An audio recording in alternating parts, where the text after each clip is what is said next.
Hello दोस्तों, free Indian coaching में आप सभी का एक बार फिर से स्वागत है। तो कक्षा 10वीं के अभ्यास टेस्ट पेपर अवेलेबल हो चुके हैं, आप लोगों के स्कूल में भी जल्दी से जल्दी मिलने वाले हैं। तो इस वीडियो में इसका कंप्लीट सॉल्यूशन देखेंगे और देखिए जो आपको ये पेपर मिलेंगे अभ्यास प्रश्न पत्र पेपर हैं कक्षा 10वीं के। तो सभी सब्जेक्ट के आपको रेगुलर सॉल्यूशन प्रोवाइड किया जा रहा है। तो इस वीडियो में हम हिंदी का पूरा सॉल्यूशन देखेंगे। अब देखिए इसमें 1 से 60 तक के क्वेश्चन रखे गए हैं।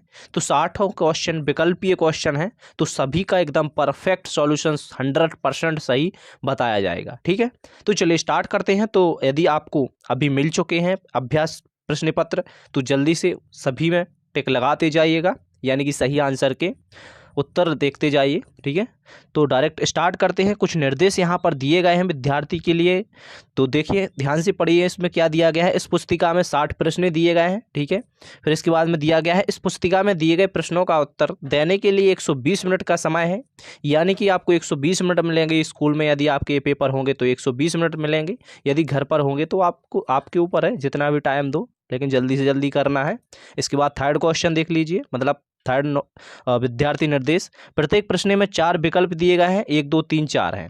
इनमें से केवल एक ही सही उत्तर लगाना है 4 में से। ठीक है, इसके बाद दिया गया है आप रफ कार्य इसी पुस्तिका में कर सकते हैं, तो ये आपके ऊपर डिपेंड करता है। अब देखिए क्वेश्चन में क्या पूछा गया है।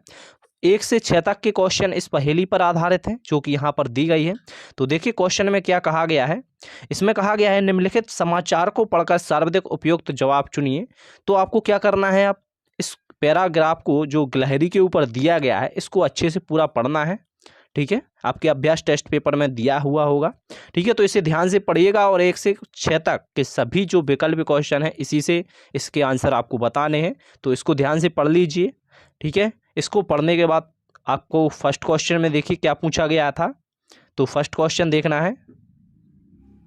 तो यहाँ पर देखिए फर्स्ट क्वेश्चन में था वन विभाग उड़न गिलहरी का संरक्षण इसलिए करना चाहता था क्योंकि, अब देखिए 4 ऑप्शन दिए गए हैं तो इसका सही आंसर बताना है। तो दूसरे नंबर का इसका सही आंसर हो जाएगा संख्या में कम होने के कारण यह लुप्त हो सकती है, तो इसका आप सही आंसर दूसरे नंबर का लगा दीजिए फर्स्ट का।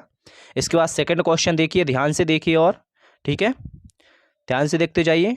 तो यहाँ पर देखिए सेकंड क्वेश्चन में पूछा गया है उड़न गिलहरी के बारे में कौन सी बात सही नहीं है। तो 4 ऑप्शन दिए गए हैं। अब यदि आपने वो पैराग्राफ पढ़ा होगा तो आप स्वयं बता सकते हो। ठीक है, तो इसका क्वेश्चन होगा दूसरा होगा। ठीक है, यह नीचे से ऊपर छलांग मारती है। ठीक है, इसका सही आंसर लगा लीजिए। इसके बाद थर्ड क्वेश्चन देखिए ध्यान से, वन विभाग किसकी जानकारी जुटा रहा है।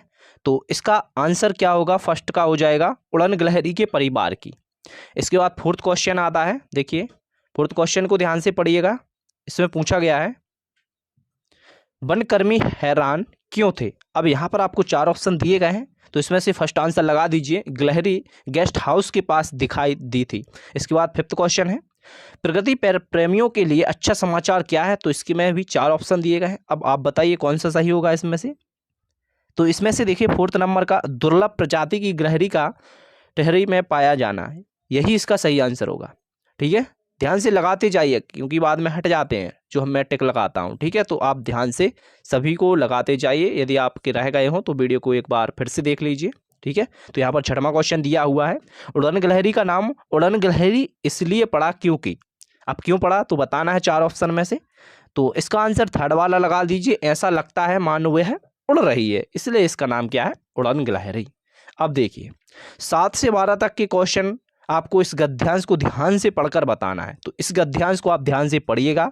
ठीक है, तो इसमें देखिए कहा गया है निम्नलिखित गद्यांश को पढ़कर सर्वाधिक उपयुक्त जवाब चुने। अब आपको इसको ध्यान से पढ़ना है, 7 से 12 तक के क्वेश्चन के आंसर इसी में से बताना है। तो देखिए अब आगे इसको ध्यान से पढ़िएगा। आप 7वें क्वेश्चन में पूछा गया है गद्यांश के अनुसार लेखक तहखाने में जाने को लेकर, अब देखिए इसका आंसर बताना है। तो इसका आंसर होगा तीसरे नंबर का असमंजस की स्थिति में था। इसके बाद 8वां नंबर का देख लीजिए, लेखक क्या सोचकर तहखाने के भीतर गया। तो इसका आंसर होगा दूसरे नंबर का तहखाने की जहरीली हवा निकल चुकी होगी। ठीक है, इसके बाद 9वां देखिए, तहखाने के दृश्य को देखकर लेखक को क्या याद आया। तो इसका आंसर हो जाएगा फर्स्ट नंबर का 22 साल पहले की घटना याद आ गई।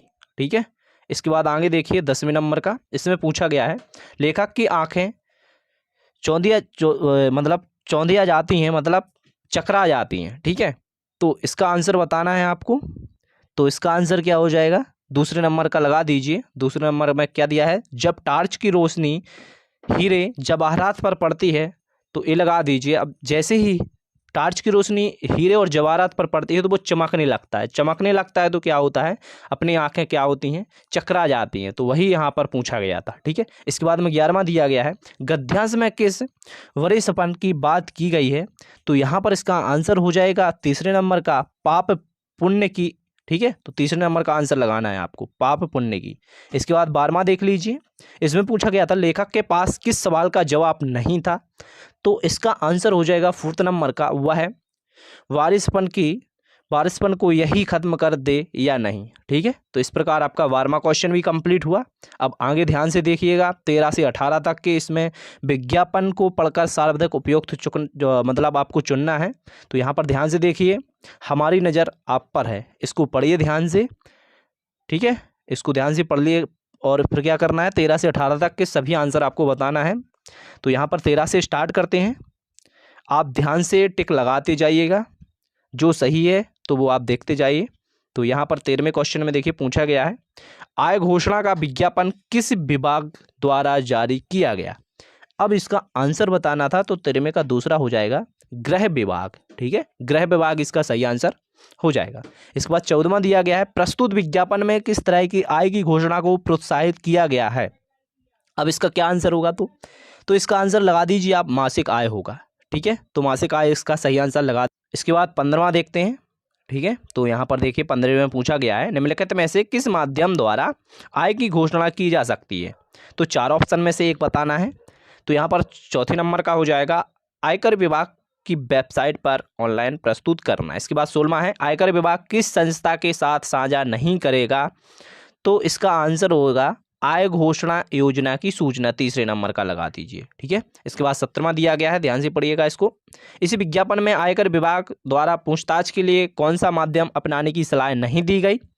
तो इसका आंसर हो जाएगा 1st नंबर का वेबसाइट। इसके बाद 18वां देखिए, प्रस्तुत विज्ञापन में आय की घोषणा किस तिथि तक लागू है। तो इसका आंसर हो जाएगा 4th नंबर का होगा, यहाँ पर दिया गया है 30 दिसंबर 2016। अब इसके बाद 19 से 24 तक के क्वेश्चन को आपको इस गद्यांश को ध्यान से पढ़िएगा, इसी गद्यांश से बनेंगे। तो देखिए मैं आपसे बोल रहा हूँ कि इसको ध्यान से पढ़िएगा, कहने का मतलब ये है आप लोगों की कक्षा 10वीं बोर्ड है, ठीक है। तो आप लोगों के बोर्ड एग्जाम होंगे ना, तो इसी मासिक टेस्ट जो कि आपके अभी मासिक टेस्ट हो रहे हैं, अभ्यास टेस्ट पेपर हो रहे हैं, इसी में से क्वेश्चन आएंगे। तो आपको पढ़ना इसलिए ज़रूरी है, ठीक है। नहीं तो आप तो डायरेक्ट टिक लगा के स्कूल में जमा कर दोगे, नंबर भी मिल जाएंगे, बट आपके हाथ में कुछ नहीं लगेगा। इसलिए आपको इन सभी को आपको पढ़ते जाना है, ध्यान से पढ़िएगा। अपने जो भी अभ्यास टेस्ट पेपर मिले हुए हैं और इसके आंसर भी आप कर लीजिएगा, ठीक है। तो 19 से 24 तक इस गद्यांश को ध्यान से पढ़िए और 19 से 24 तक के सभी आंसर आपको बताना है जो कि क्वेश्चन किए जाएंगे आपसे। तो यहाँ पर देखिए 19वें नंबर में पूछा गया है, धान के संबंध में बैता नाम के गाँव में कौन सी बात प्रचलित नहीं थी। तो इसका क्या आंसर हो जाएगा, तो इसका दूसरे नंबर का हो जाएगा, किसान द्वारा उचित स्वागत ना पाकर धान रूठ गया था, ठीक है। इसके बाद 20वां देख लीजिए, धान उगाने के लिए सही क्रम क्या है। तो 4 क्रम दिए गए हैं, अब धान उगाने के लिए सही क्रम बताना है इसमें। तो इसका आंसर हो जाएगा 4th नंबर का, तो आप 4th नंबर का लगा दीजिए। इसके बाद 21वां आता है, तो इसका आंसर क्या हो जाएगा, इसमें पूछा गया है फसल पकने के बाद धान के खेत कैसे नहीं होते हैं। तो देखिए 21वें नंबर में आप तीसरा लगा दीजिए, नदी में नहाए। 22वां है, धान की रुपाई के बाद खेत कैसे लगते हैं। तो इसका आंसर होगा सुनहली धूप जैसे, ठीक है। इसके बाद 23वां देखते हैं, इसमें पूछा गया था गहाई क्रिया कहते हैं। तो इसका आंसर क्या हो जाएगा, 1st नंबर का लगा दीजिए आप, ठीक है। तो 1st नंबर का इसका सही आंसर होगा बालियों से दाने अलग करना, ठीक है, यानी कि 1st नंबर। अब 24वां देखिए, खेती के संबंध में आज के ज़माने में क्या परिवर्तन हुआ। तो इसका आंसर आप लगा दीजिए, पूरे गांव एक ही खलियान होता है, यानी कि दूसरे नंबर का। इसके बाद 25 से 30 तक इस गद्यांश को पढ़कर आपको आंसर बताना है। तो इस गद्यांश को ध्यान से पढ़िएगा। अब देखिए 25वां क्वेश्चन में क्या पूछा गया था। तो इसमें पूछा गया था, फतेह चंद दफ्तर से आने के बाद किसी के कुछ बोलते क्यों नहीं थे किसी से, ठीक है। तो इसका आंसर होगा दूसरे नंबर का, उनका मौन व्रत होता था, ठीक है, 25वें का आंसर हो जाएगा ये दूसरे नंबर का। 26 में पूछा है कहानी का साहब था, तो यहाँ पर इसका आंसर बताना है, तो फर्स्ट वाला होगा घमंडी। ठीक है, इसके बाद 27वें में ध्यान से देखिएगा। 27 में पूछा गया था फतेह चंद जब घर लौटे तो चिराग क्यों जल गए थे, तो इसका आंसर फोर्थ नंबर का लगा दीजिए, साहब का हुक्म था। अब 28वें की बात करते हैं, तो इसमें पूछा गया साहब को देखकर फतेह चंद का खून क्यों सूख गया। ठीक है, तो इसका आंसर होगा दूसरे नंबर का, साहब बहुत गुस्से में थे। इसके बाद 29वां देखिए, कहानी के अंत में फतेह चंद दफ्तर क्यों नहीं गए, तो इसका आंसर लगा दीजिए आप तीसरे नंबर का, दफ्तर जाने का कोई काम नहीं था। ठीक है, इसके बाद है 30वां, तो इसको ध्यान से देखिए। इसमें पूछा गया है चपरासी के आने का समाचार सुनकर फतेह चंद ने क्या अनुमान लगाया, तो इसका आंसर होगा आपका तीसरे नंबर का, साहब बहुत नाराज होंगे। ठीक है, तो इस प्रकार आपके 30 कंप्लीट हो चुके हैं। इसके बाद 31वां देख लीजिए। 31वें नंबर का आंसर क्या हो जाएगा, मीठा शब्द से बनने वाली भाववाचक संज्ञा है, तो इसका होगा दूसरे नंबर का मिठास। इसके बाद 32वें का, तो इसका फर्स्ट हो जाएगा सामान्य। ठीक है, अब 23वें की बात कर लेते हैं। 33 का बहुव्रीहि समास का उदाहरण बताना है इसमें, तो इसका थर्ड वाला होगा दशानन। इसके बाद 34वां देखिए, रिक्त स्थान की पूर्ति उचित लोकोक्ति द्वारा कीजिए। अब यहाँ पर लोकोक्ति दी गई हैं, तो इसमें देखिए इस लोकोक्ति को पूरा करना है, तो इसमें आपको क्या लिखना पड़ेगा आप, तो इसका तीसरा आंसर लगा दीजिए, ऊंची दुकान फीके पकवान, यहाँ पर आप लिख दीजिए। ठीक है, ऊंची दुकान फीके पकवान 34वें में। ठीक है, इसके बाद 35, किस वाक्य में विशेषण का प्रयोग हुआ है, तो फर्स्ट आंसर तुम घर जाओ लगा दीजिए आप, सही आंसर है इसका। ठीक है, 35वें के बाद अब देखिए आगे 36वां देखना है ना, तो देखिए यहाँ पर 36वें में पूछा गया है आकाश में बादल छाए, तो यहाँ पर इसका क्या आंसर हो जाएगा, तो इसका फर्स्ट आंसर नीर लगा दीजिए। ठीक है, इसके बाद 37वां है किस वाक्य में अपादान कारक का प्रयोग हुआ है, तो इसका आंसर तीसरे नंबर का होगा, बच्चे पतंग उड़ा रहे हैं। ठीक है, इसके बाद 38वां है, तो इसको ध्यान से देख लीजिएगा। इसमें पूछा गया है उपयुक्त शब्द में रिक्त स्थान की पूर्ति करना है, हमें सही खाली स्थान का अंतर करना चाहिए, तो इसका क्या आंसर होगा, 38वें का ध्यान से देखिए, दूसरे नंबर का खराब होगा। ठीक है, फिर 39वें में आपको लगाना है फोर्थ नंबर का सही आंसर। ठीक है, फोर्थ लास्ट ए वाला लगा दीजिए 39वें का। इसके बाद 40वें का, तो इसमें सही आंसर क्या हो जाएगा, 40 का फोर्थ ही हो जाएगा, सम। ठीक है, तो ये लगा दीजिए। इसके बाद बढ़ते हैं 41 की तरफ, तो यहाँ पर देखिए शोर मचाते बच्चों से माँ ने कहा। ठीक है, अब इसमें क्या बताना है, मुहावरा बताना है, कौन सा मुहावरा है यहाँ पर, तो देखिए 41वें नंबर का फोर्थ लगा दीजिए, सिक्का जमाना। ठीक है, इसके बाद 42, तो इसका क्या आंसर होगा, इसका फोर्थ नंबर का हो जाएगा, लगा दीजिए आप फोर्थ नंबर का। इसके बाद आता है 43वां, तो 43वां का फर्स्ट लगा दीजिए, लड़का दौड़ा। ठीक है, इसके बाद 44वें में ध्यान से देखिए, हर शनिवार वह घर खालिस्तान है, तो यहाँ पर इसका आंसर बताना है, फोर्थ नंबर का सोता है। ठीक है, वह शनिवार वह घर सोता है, तो यहाँ पर सोता लिख दीजिए। इसके बाद 45वां देख लीजिए ध्यान से, अब इसमें बताना है आपको, तो खालिस्तान इसका कंप्लीट करना है। 45वें में ध्यान से देखिएगा, इसका फर्स्ट होगा 14वीं का चांद। ठीक है, इसके बाद बात करते हैं 46वां, तो इसका आंसर ध्यान से देखिएगा। 46वें में पूछा गया है बाण प्रत्यय वाला शब्द है, तो इसमें इसका सावन लगा दीजिए। इसके बाद 47 है, तो 47वें में आप फर्स्ट लगा दीजिए समुद्र। ठीक है, इसके बाद 48वां है, तो 48वां में ध्यान से देखिए विद्यासागर समासिक पद का विग्रह है, तो इसमें आंसर फर्स्ट लगा दीजिए विद्या में सागर।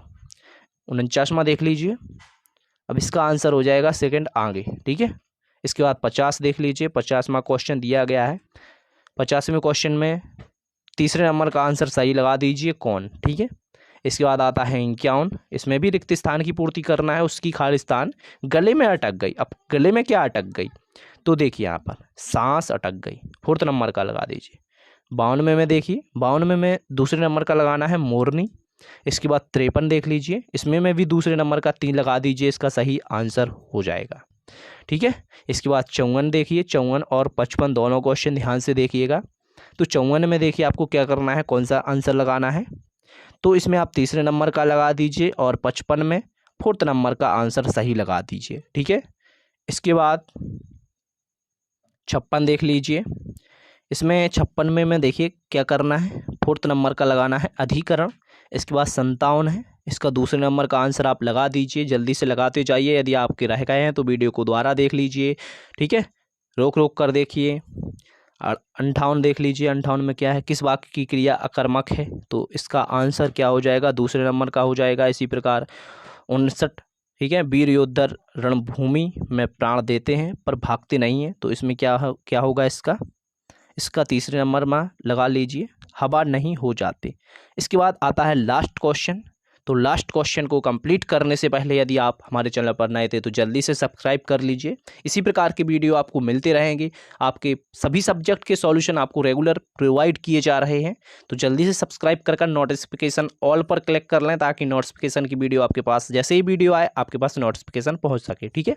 और इस वीडियो को यार आपको ज़्यादा से ज़्यादा शेयर करना है, और इस वीडियो को बनाने का मेरा यही उद्देश्य था कि आप लोगों से बोला जाए कि इन सभी अभ्यास टेस्ट पेपर में जो क्वेश्चन रखे गए हैं इन सभी को आप याद जरूर करें, अच्छे से पढ़ें, और इसी में से आपके वार्षिक पेपर में क्वेश्चन आएंगे, ठीक है। आप लोग बोलते हो ना इम्पोर्टेंट क्वेश्चन दीजिए सर, इम्पोर्टेंट क्वेश्चन, तो इम्पोर्टेंट क्वेश्चन यही है आपके, ठीक है। कोरोना के चलते आप लोगों के टेस्ट लिए जा रहे हैं ताकि आप लोग अप टू डेट रहें, यानी कि अपडेट रहें, उनको याद करते रहें। तो लास्ट क्वेश्चन बचा था, तो इसमें पूछा गया था गाड़ी धीरे धीरे चल रही है, रेखांकित शब्द है, तो धीरे धीरे, अब ये कौन सा शब्द है ये बताना है। तो इसका फोर्थ लगा दीजिए, रीतिवाचक क्रिया विशेषण, ठीक है। तो इस प्रकार आपका टेस्ट कंप्लीट हुआ। 60 क्वेश्चन के आंसर आपको बता दिए गए हैं, सभी को याद कर लीजिए। और इस वीडियो को यार जल्दी से जल्दी अपने कम से कम 5 दोस्तों में शेयर कीजिए। Thank you.